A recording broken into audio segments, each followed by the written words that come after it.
Everton have had stars, flops and cult heroes stroll through Goodison Park over the years, but some names might genuinely surprise you. From World Cup winners to fading legends, these 7 players once wore the Everton shirt. Some made an impact and others not so much.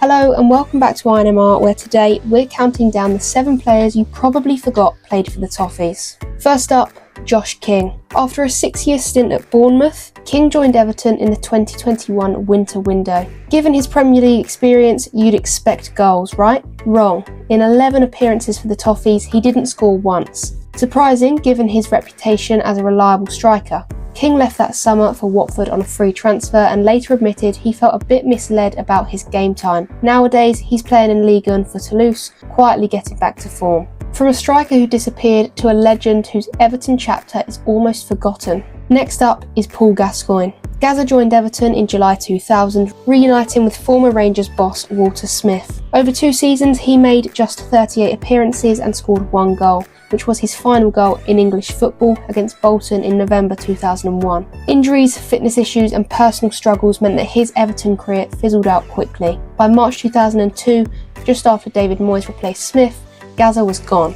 And speaking of careers that went a little off track, Shkodran Mustafi joined Everton in the 2009-10 season, turning down Manchester City and Newcastle. What seemed like a big move wasn't that at all. He made just 1 appearance as a 75th minute substitute in the Europa League. He featured 9 more times on the bench in the following seasons and that was it. In January 2012, Mustafi left for Sampdoria. But here's the kicker. He went on to win the 2014 World Cup with Germany and later lifted 2 FA Cups with Arsenal. So while Everton barely saw him play, the world certainly did. From a defender who vanished to a striker so big you might be shocked he played here at all.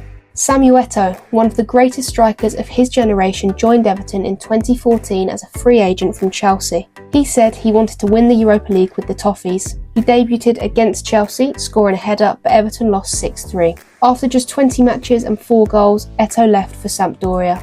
A short Everton career, but it's still crazy to think that a global superstar wore the blue shirt and barely anyone remembers it. Next up is James Rodriguez, who arrived as a marquee signing under Carlo Ancelotti. He scored 5 goals and assisted 8 in 26 games. His best performance came in October 2020 in a 4-2 win over Brighton, where he scored twice and assisted another. Injuries and Ancelotti leaving saw his form dip, and by 2021, James Rodriguez left for Qatar. Now he plays for Mexican side Leon and has made 17 appearances since the start of 2025. A talent that shone sporadically yet somehow feels almost forgotten in Everton history. Next, a young midfielder who lit up Goodison before moving on to bigger stages. Amadou Onana joined Everton from Lille in 2022 for around £33 million. The Belgian midfielder quickly became a key player, making 72 appearances over 2 seasons. Last summer, he moved to Aston Villa for £50 million and has already started making waves in the Champions League.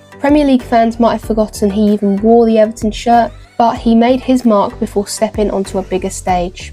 And finally, a Brazilian midfielder who quietly became a core part of the Toffees. Alan arrived from Napoli in September 2020 for £21.7 million. He debuted in a 1-0 win over Tottenham, but suffered a hamstring injury in December, halting his season. Returning 3 months later, Alan made 57 appearances over 2 seasons. He left in 2022 for Saudi Arabian side Al Wahda and now plays in Brazil for Botafogo and recently competed in the Club World Cup.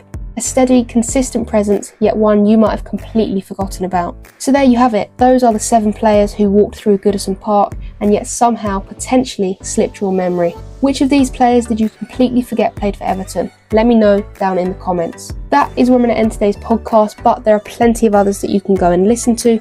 For more content, be sure to check out my website, that's INMRFootball.co.uk. On there you can find match reports, live blogs, club updates and so much more. And if that's not enough, INMR is also on X and Instagram, so you can follow me on both of those platforms for even more daily football content. Thank you very much for listening, and I will see you in the next one.